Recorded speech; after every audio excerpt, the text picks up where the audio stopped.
A free press column boils down the issues around this killing. An excerpt here. There are many angles to this story. The media blackout, the mayor's response with more sympathy for the killer than the person who was killed. He was well known to law enforcement, having been arrested at least 14 times. The obvious question, the Free Press writes, why was he walking free? The answer is simple. We don't like to incarcerate our maniacs until they kill. Mental institutions have been deemed too terrible an option. So in America, every lunatic gets one free murder. Irina Zarutska was Decarlos Brown Jr.'s one free murder, end of quote. That is a lot to say. Let's get first reaction now from Paul Mauro, retired NYPD inspector, attorney, and Fox News contributor. Boy, that hits every angle of this. Yeah, it really does, and it shows you how many cascading failures there were. And there's a nuance here, as we heard in Jackie Heinrich's reporting.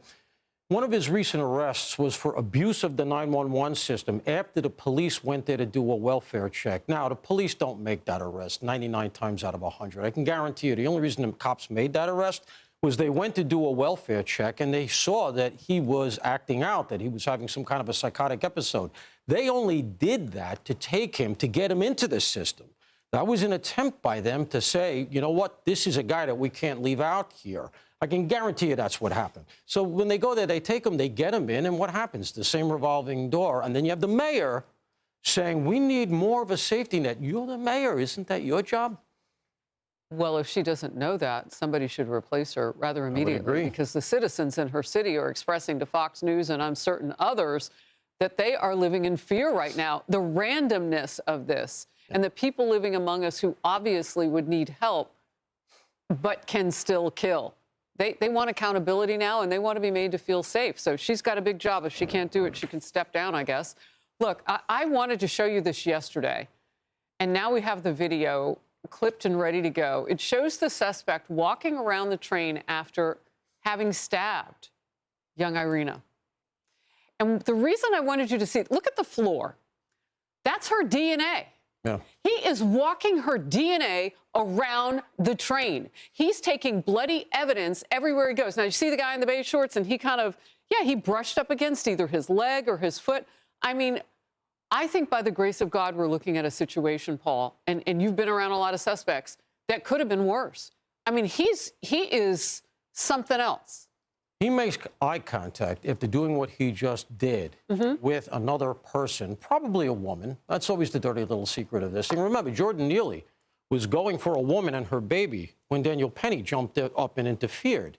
Very often it's women, especially on these common carrier situations. And to expand the story beyond the mayor just in Charlotte, we're about to get a mayor here in New York City that not only cottons on to all of this, is firmly in place for all of this kind of an approach, but is saying that we're going to have the buses and the trains to be free. You know what happens when the buses and trains are free? People who are mentally ill live on them because there's obviously no way to keep them off. Everybody can go on. So if you think the New York City subway system is a rolling psych ward now, wait until we get Mum Donnie, which it looks like we're going to, unfortunately. It should be Sliwa, but there's no way that they'll come to common sense in this town to put in somebody who will actually enforce. And so as a result, expect a lot more stories that are not that dissimilar from this one. Well, and look, you were NYPD, you were leadership. I don't care how much you try to navigate around or predict what one of these people will do. Can you do it? Look, you can't lock up everybody, I get that, but all the studies in all of history relative to people with severe psychiatric problems demonstrates that you're doing them a favor by putting them someplace carceral. That's a word the left loves. They don't love it, however, when it comes to anybody who's looking to hurt other people, if nothing else. Oh, wow. If nothing else, it'll just to keep the rest of us safe. Put them someplace safe, 3 hots in a cot, someplace green, nice and bucolic, that calms them down. They're hearing voices that are saying, attack Harris Faulkner. That's what we can't countenance anymore. But unfortunately, that seems to be the line that the left just won't cross. Well, it appears that a liberal analyst, Brian Stelter, thinks we should just shrug off the brutal and random murder of Irina. He called out those who are speaking out on the killing. And it seems to suggest, from what he's saying, that it's just a local story that does not deserve national attention. This one's garnered attention for a couple of reasons. Number one, first and foremost, the recent release of that gruesome video. Second, the energy from pro-Trump activists. They picked up on this video from local news and ran with it. Some of the comments around this story are baldly racist, stoking fear of African Americans because this man attacked a white woman. Your reaction? Well, you knew that that's what they were going to seize upon, right? So this is, once again, part of the war on noticing. We're not supposed to notice that this happened. And I'll give you another vector on this. The story is a couple of years old right now, but San Francisco won't broadcast, they won't release crime scene videos of this sort for the same reason. In other words, if we ignore it, it's just going to go away. Philadelphia has a separate prosecutor for their transit system.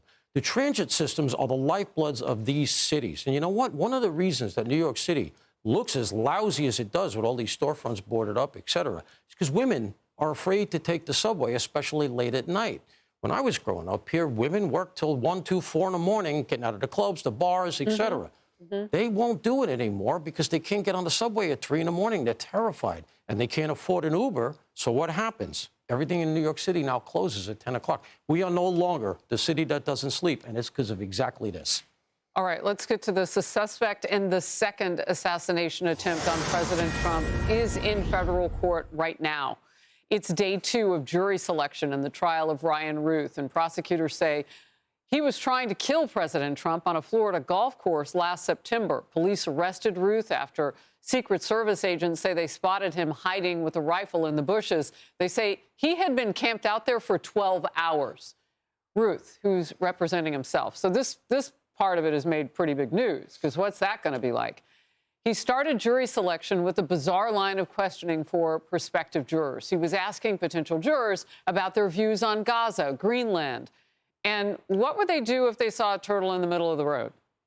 The judge dismissed those questions as politically charged and said they were unnecessary for jury selection. So this is now a sideshow. What does this mean, though, for justice?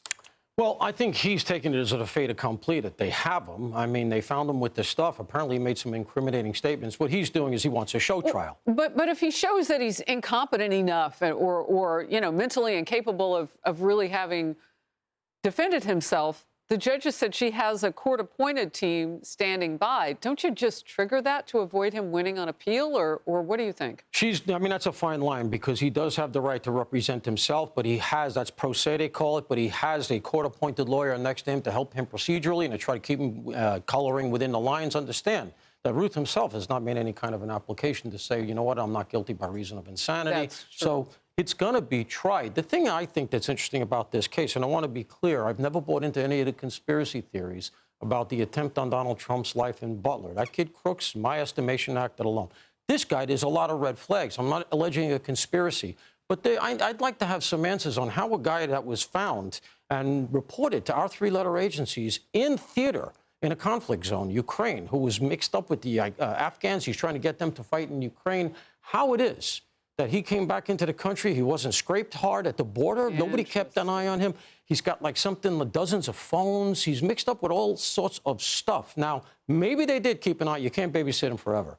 But I'd like to know why more wasn't triggered when he came back into the country, because you and I know, Harris, during the Biden administration, if he had been coming from Hungary, and the allegation was that he was mixed up with white supremacists or neo-Nazis or something over there, they would have been all over him.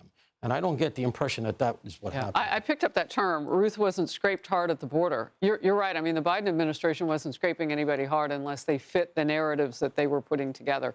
Always great conversation with you. Thank you very much for your expertise.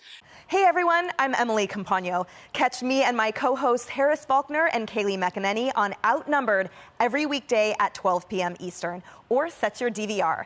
Also, don't forget to subscribe to the Fox News YouTube page for daily highlights.